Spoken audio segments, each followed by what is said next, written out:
Once upon a time, in a place not too far away, there was a man named Willie Gary.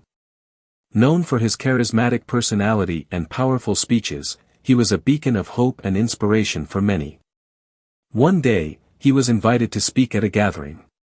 His brother Albert, a preacher, had asked him to share a few words with the people. As Willie stood before the crowd, he spoke about the call of God, about answering when he calls, and about the feeling of safety and comfort that comes from being home. He spoke about the black church, a place where he felt accepted and loved, a place where he was called a child of God.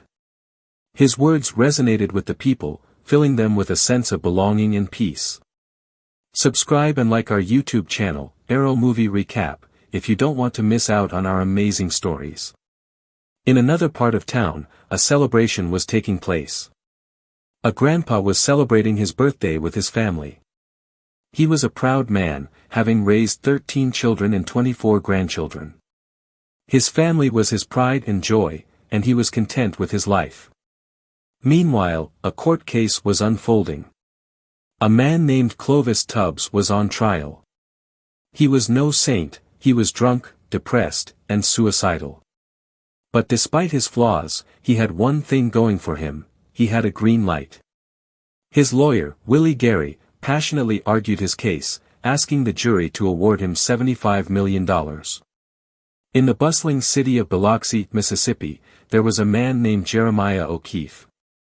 He was a funeral director and owned several businesses, including 8 funeral homes and a burial insurance company.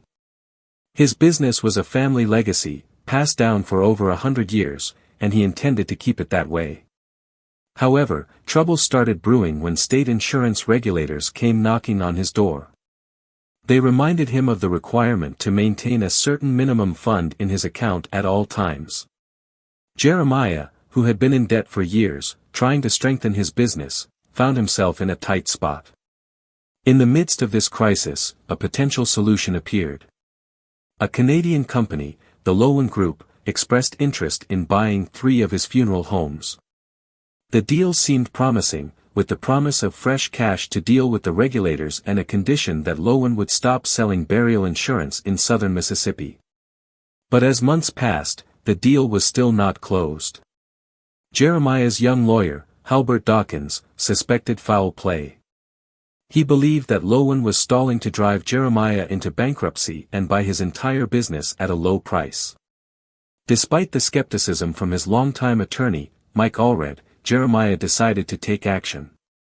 He decided to sue the Loewen Group.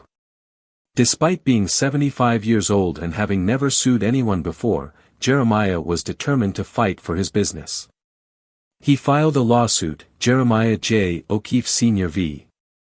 the Loewen Group LLC, marking the beginning of a legal battle. In the midst of this, Halbert came across an episode of Lifestyles of the Rich and Famous featuring Willie E. Gary, a personal injury lawyer with a flawless trial record. Halbert suggested hiring Willie, believing that his winning streak and appeal to a likely black jury could turn the tide in their favor. Despite the unconventional idea and the fact that the case was about contract law, not discrimination, Jeremiah agreed to meet Willie. They traveled to Florida, where Willie was trying a case. When they met, Jeremiah and Halbert presented their case, seeking justice and $6 million in compensation. However, Willie's response was unexpected. He sympathized with Jeremiah but declared that it wasn't a Willie Gary case, because of the amount of money at stake. Willie Gary was known for his unique approach to cases, which he referred to as Willie Gary cases. These were the types of cases where he felt he had the upper hand, where he could take the case to trial and play the jury like a symphony. A Willie Gary case was one where he could push the judgment all the way up, extracting as much money as he could for his client. However, there was a case that seemed a bit iffy, a case that didn't quite fit the mold of a Willie Gary case. The client was white, which was unusual for Willie, who had never had a white client before. Despite the initial awkwardness, no offense was taken, and the conversation moved forward. The case in question involved a man named Jerry, a war hero and former mayor who had stood up against the KKK. Jerry's case was against Ray Loewen, the head of one of the biggest industries in the country. It was a David versus Goliath scenario, with Jerry being the underdog against the powerful Lowen Group. Despite the odds, Willie was determined to fight for Jerry.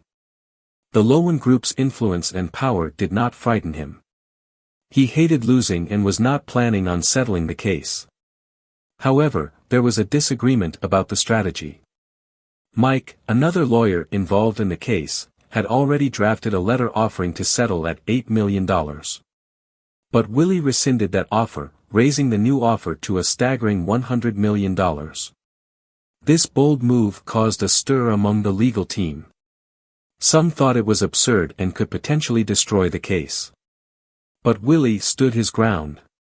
He believed in the case and in Jerry. He was ready to go to war in the courtroom, ready to fight until the end.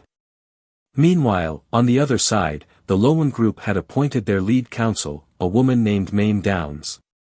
She was a formidable opponent, a top graduate from Harvard Law School, and the youngest partner ever at her firm. She was known as the Python for her striking style during cross-examinations. As the tension rose, the stage was set for a fierce legal battle. Willie, the self-proclaimed boa constrictor, was ready to take on the Python in the courtroom. The stakes were high, and the tension was palpable. But in the end, it was all about justice, about standing up for what's right, and about not letting the powerful walk all over the weak. Jerry, the client, was facing some challenges. Insurance regulators had suspended his business license, forcing him to temporarily close his doors. This was a significant blow, but Jerry was optimistic. He believed that once the trial was over and Ray Lowen made restitution, things would get back on track. However, Annie, Jerry's wife, was skeptical. She questioned Jerry's certainty about winning the case and his decision to continue with the lawsuit. She pointed out that they could find another buyer for their 3 homes, implying that there were other ways to solve their financial problems. But for Jerry, this was about more than just money. He was determined not to let Ray Lowen walk all over him. Annie was concerned about how they were financing the lawsuit, especially with the hiring of a fancy new lawyer from Florida. Jerry assured her that he had taken care of it by taking out a 3rd mortgage on their house. This revelation underscored the high stakes of the lawsuit and the lengths to which Jerry was willing to go to win. Meanwhile, Willie Gary, the lawyer from Florida, was asked about his journey to becoming a lawyer. He shared a glimpse into his past, revealing that he was once a young husband and father who ran a small landscaping business with his wife, and they decided to move into a bigger place. They found an ad for a 3-bedroom apartment in a nice new complex in a white neighborhood at Raintree. Willie called the owner, who confirmed that there were plenty of vacancies and they could move in at the end of the month. The family was excited about their new beginning. On the day of the move, they packed everyone, including their dog, into the car. They were happy, singing and rocking to gospel music on their way to their new home. However, when they arrived, the owner barely acknowledged Willie.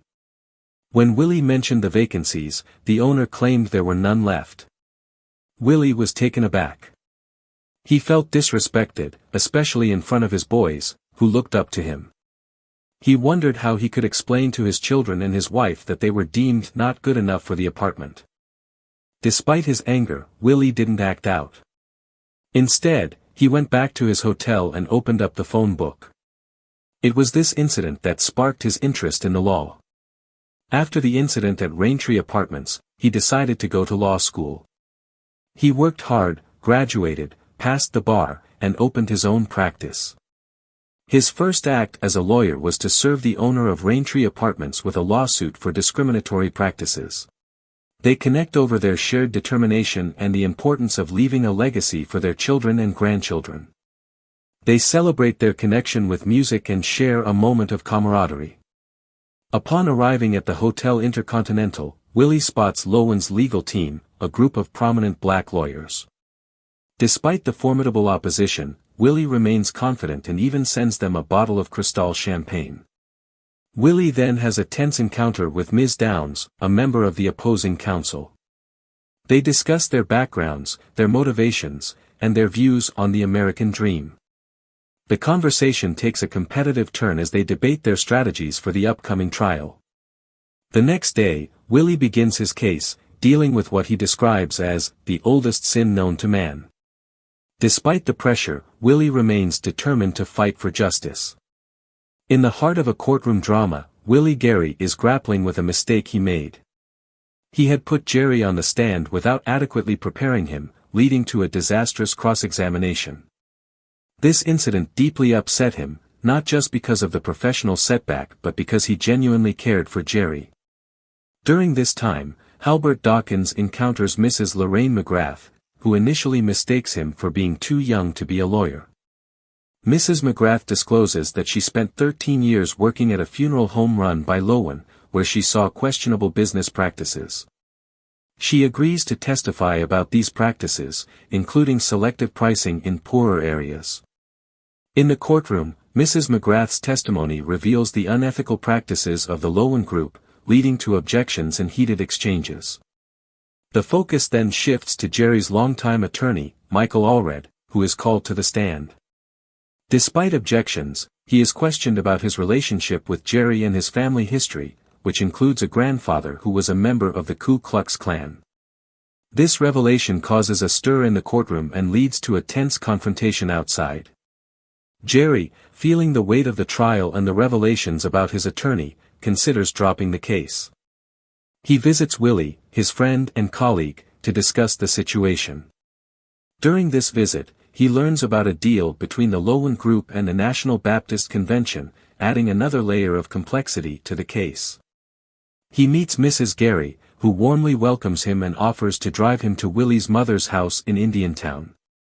As they travel, they share stories about their families, revealing a deep bond and mutual respect.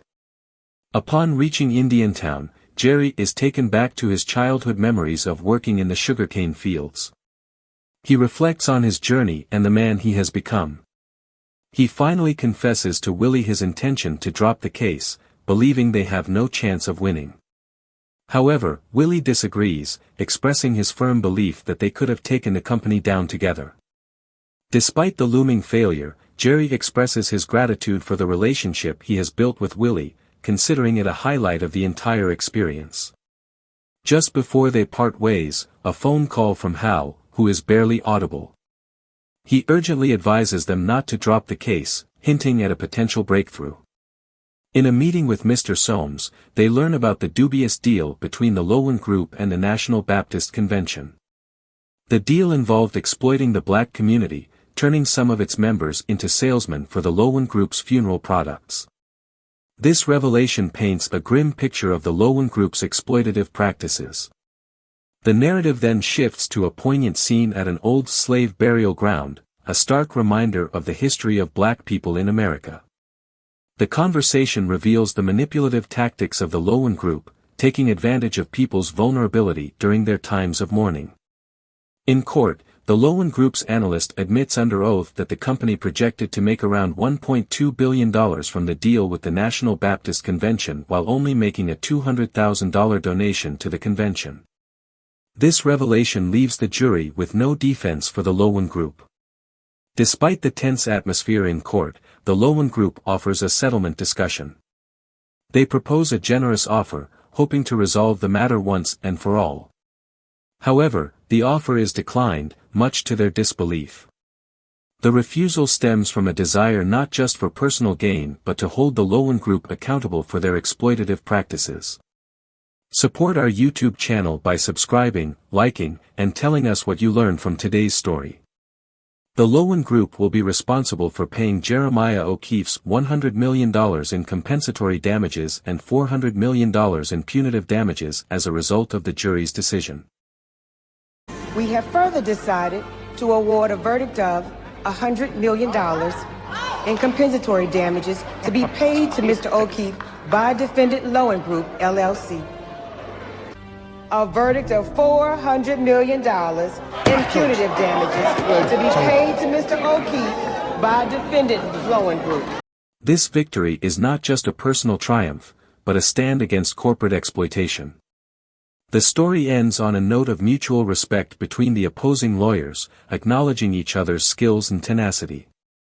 Despite the intense battle in court, they parted ways on good terms, leaving a lasting impression of their encounter. The final scene is a celebration of the victory, a testament to perseverance and justice in the face of adversity.